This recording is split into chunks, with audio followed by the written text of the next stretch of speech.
Okay, This is the bias. this is the bias. See how it's in the diagonal, Okay. right? See how I folded the paper at 45 degrees? Are we all okay? Yep. Okay.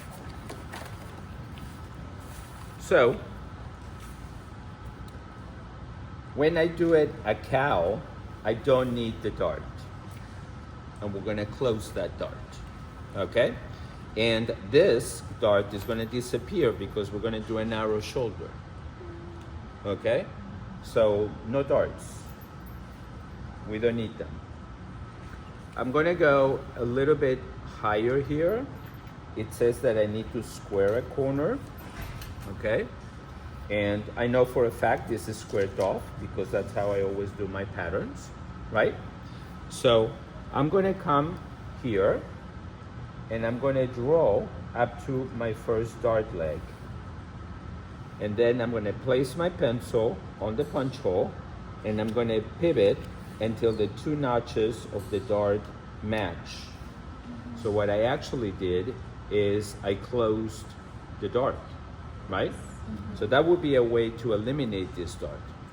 So already has opened here, right? Is this as much as I wanted to open? Probably not. This probably will be really wimpy. Okay? This would be like not a cow, right? Because it's kind of like wimpy. So I'm gonna copy here, okay? And here it says, let's keep reading. It says, mark waist, mark B 1 inch from shoulder tip.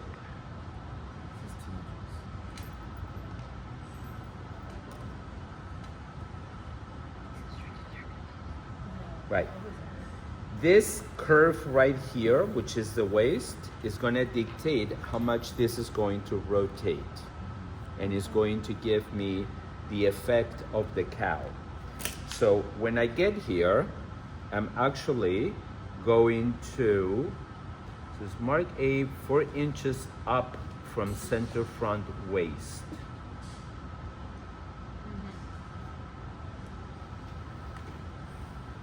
Right. Mark B 1 inch from shoulder tip. So we're gonna have only 1 inch on the shoulder. Measure A from B, okay, record, and then mark C to equal the dart intake. Okay, so let's do, where's the ruler? Here. Wait, so if you have if you start with the sloper, how would you make the cow neck more prominent? That's exactly what I'm going to show you. Okay, so it tells me to measure 1 inch right here on the shoulder and to measure 4 inches right here. Is it showing? Yeah, I'm pretty sure. Okay. And then supposedly I should have this measurement. So this measures 13 5/8.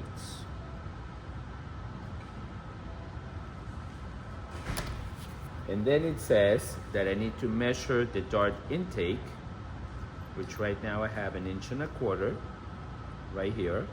I'm gonna make a mark at 1 1/4 inches. You're marking the Huh? pattern Yeah. on the Wait, sloper. where was the 4 inches? I measure from the center back up 4 inches. And I measure from the tip of the shoulder in 1 inch. Okay? Okay.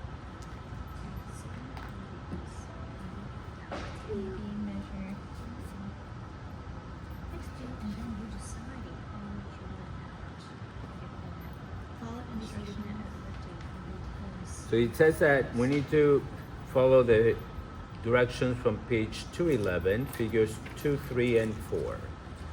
211, it's not my age, right? Figures 2, 3, and 4. That is draping.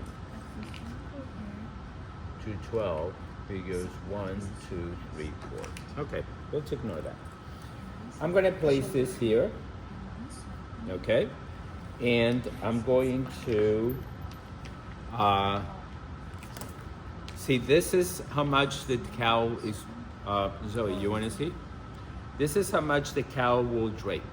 Okay, so if I get my measuring tape, right, and I get the mannequin here, and I want to measure how deep I want it to be, right? This is going to be the measurement of that edge. You guys like 15, 16? 16, 15, because we're doing the front only to the waist, so we can have it lower than the waist. Okay, 15. Okay. So this is going to be square off from this part, so we're removing the dart, right?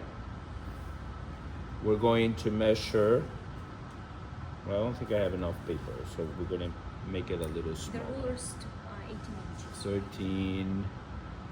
13 and a half. Let's do it there.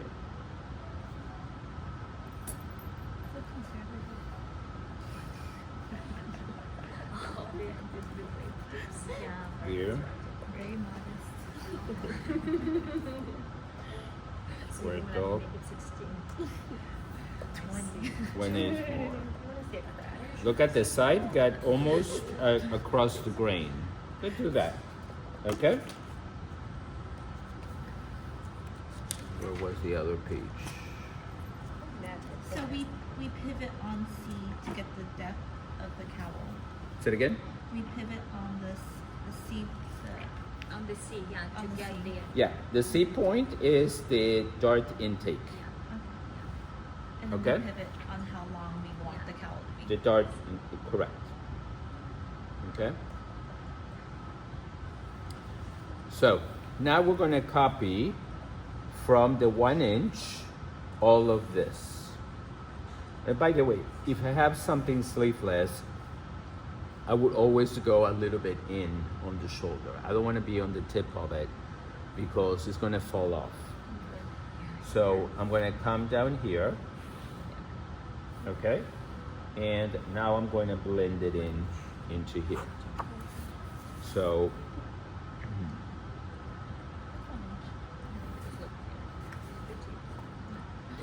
should do 3, 4.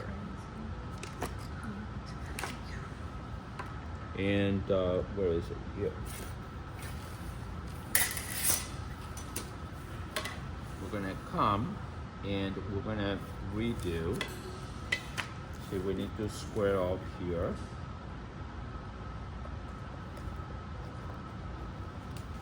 And we're gonna redo our waist.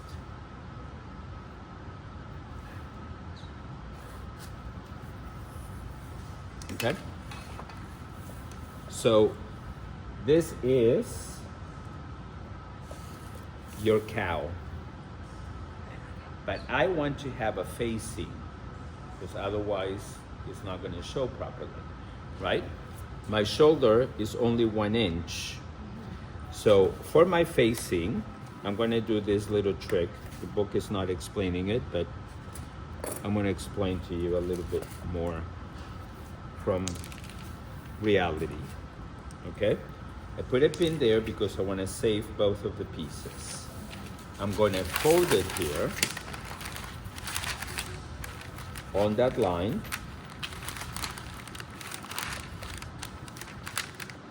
I'm going to fold it on that line. Okay? And I want to transfer this part of the shoulder. I don't just extend it because then when you turn it over, it's not going to have the same amount. So I'm going to, after it's folded, I'm going to use the tracing wheel. And it's very dramatic, so I'm going to go down a little bit that way. Okay? And, I don't know, maybe about 5 inches. I'm going to come down here. That's going to be the facing. Obviously, if you line it then you don't need to make a facing, right? I'm gonna square off here some, and then I'm gonna connect it into that shoulder.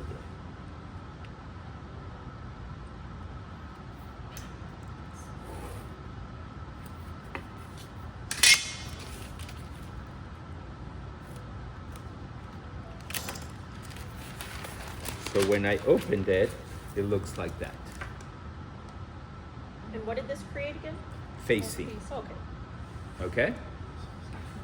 We're all okay with this? No. No. Okay. When we're going to place this on the dress form, this is your center back. Right? All of that that you see big is actually the pleats that are going to be created when the shoulder comes in. That's the cowl. Yes? So when we do that, look at how the waist, it aligns, and the side aligns, and the armhole aligns. But we want to have a facing here. Okay. That way it cleans the edge.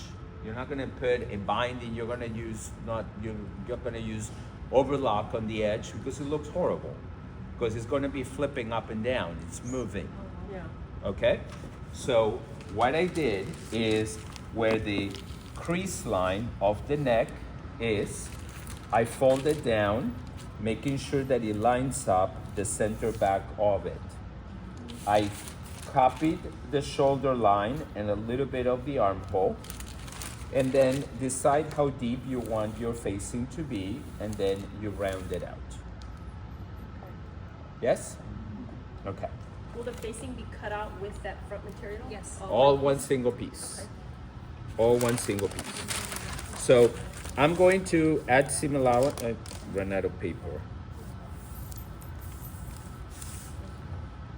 It does matter. Oh, for my presentation, it doesn't matter. Well, if you guys, should I do the front or should we just do the back and show you how it fits? So we do it without seam allowance. No, let's do seam allowance. We need to have seam allowance. Okay. Let me get.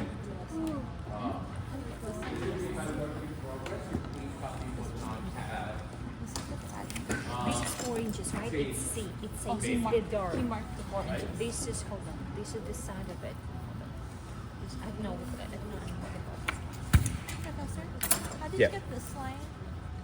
How did I get that line? It's the first. That is originally when I copied the waist. Okay, and you extended it. It just by itself it asked me to do that. When you pivoted, you did that? When I Yes. pivoted, it asked me to do that. Okay.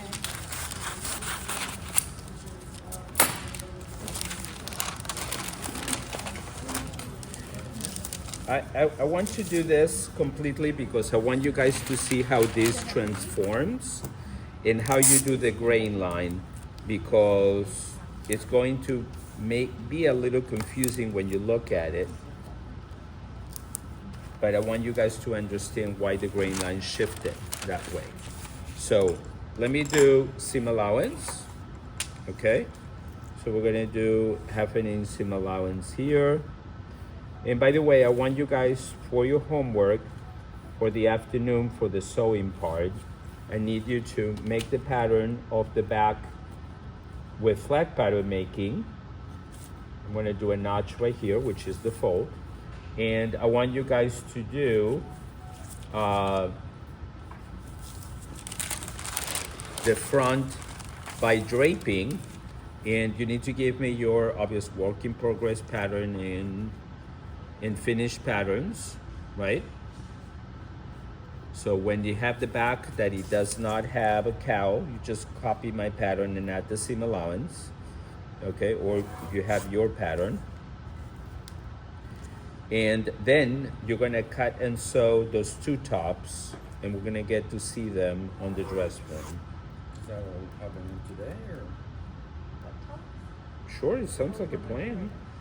Are we sewing the dress today? That too. You guys are very talented. Yeah.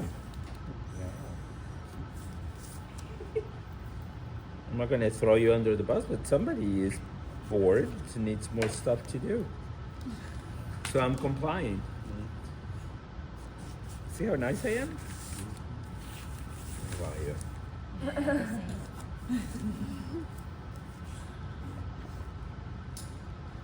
Are we supposed to sew those dresses, the princess dresses today? Yes, You're gonna show us how to do it. of course. I'm going to refresh you guys how to cut it. I'm going to refresh you how to put a zipper invisible. I know that you guys are going to appreciate that refreshment. And we'll find zippers.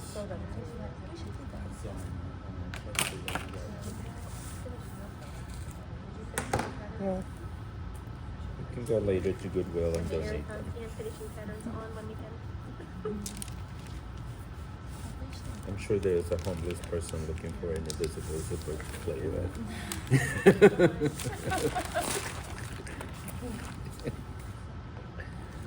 Why you guys don't take me seriously? It's your tone of voice. See, crickets, you don't even have the courage to answer.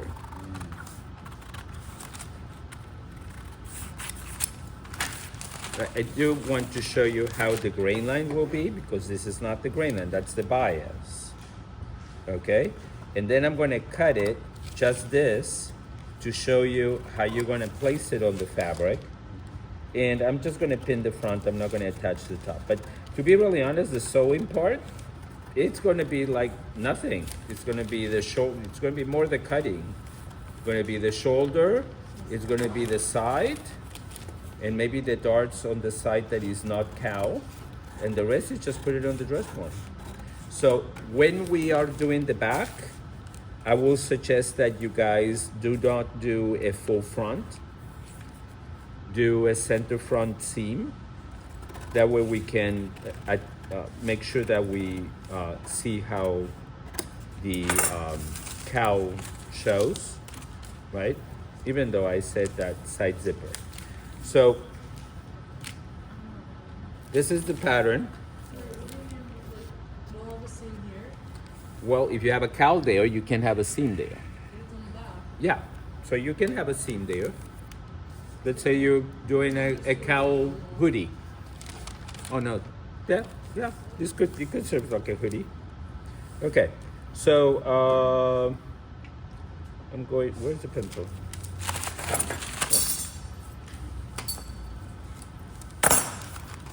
I'm going to transfer those notches here.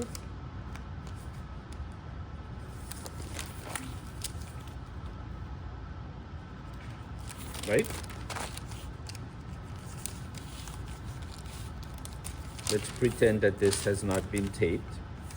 In other words, this would be my work in progress. See, it's very simple. Just one single piece, right?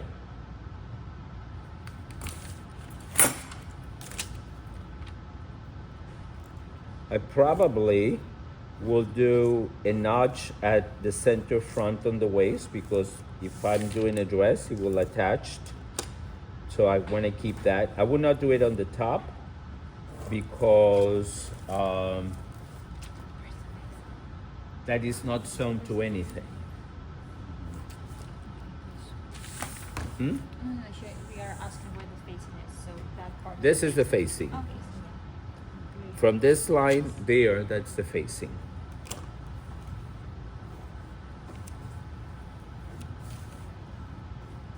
And I'm sure you guys are very fast doing this by now, right? Crickets.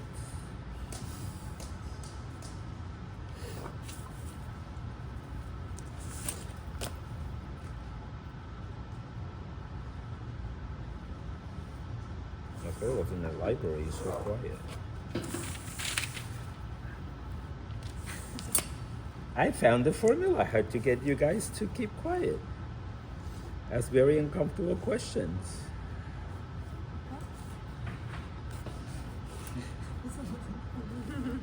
All right, we're good? So where would be the grain line on this pattern piece? No, that's not the grain line, that's the bias. The grain line will be following the numbers, right? Because if I do it there, when I cut it, I'm going to cut it on the grain line. So you need to place it, actually the grain line going in a diagonal on it. That way when we place it on the fabric, right? This we're gonna call low back cowl, size 8, grain line. Okay, and then your name. Okay, so when I cut it, I'm gonna place this parallel to the grain line. And by doing that, then this automatically will be on the bias. If you cut it with this as the grain line, nothing is on the bias. Right. It's on the grain line. Does that make sense? Okay, so you guys wanna take a little commercial, so I'll cut it and we'll see how it looks? Yeah. Yeah? How do you know it's a size